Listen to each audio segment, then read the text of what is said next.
ইটালির ভেনিসে বাংলাদেশি কমিউনিটির সকল সমস্যার সমাধানের লক্ষ্যে প্রবাসী বাংলাদেশিদের ভাষা, সংস্কৃতি, আইনকানুন ও ধর্মীয় স্বাধীনতা সহ বিভিন্ন বিষয়ের উপর দিক নির্দেশনা এবং পরামর্শ প্রদানের লক্ষ্যে ইটালিয়ান ভাষা কোর্স ও সিভিক এডুকেশন সেমিনার অনুষ্ঠিত হয়েছে। ইটালি থেকে আমাদের প্রতিনিধি মিনহাজ হোসেন বিস্তারিত জানাচ্ছেন।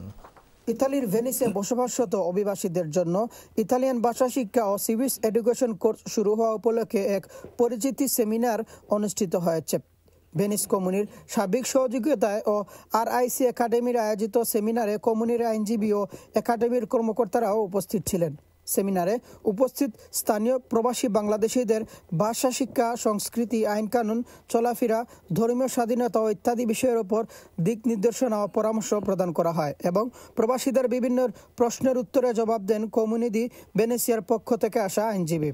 অনুষ্ঠান শেষে প্রবাসীরা RIC একাডেমির প্রতিষ্ঠাতা ঋতু মিয়াকে ধন্যবাদ জানান, পাশাপাশি তার কর্মকাণ্ড কমিউনিটির উন্নয়নে গুরুত্বপূর্ণ ভূমিকা রাখবে এই আশাবাদ ব্যক্ত করেন। এছাড়াও বাংলা প্রেস ক্লাব ভেনিসের নেতৃবৃন্দ সহ বিভিন্ন মিডিয়ার সাংবাদিকরা উপস্থিত ছিলেন। ইতালি থেকে Minhaj Hossain, channel S news.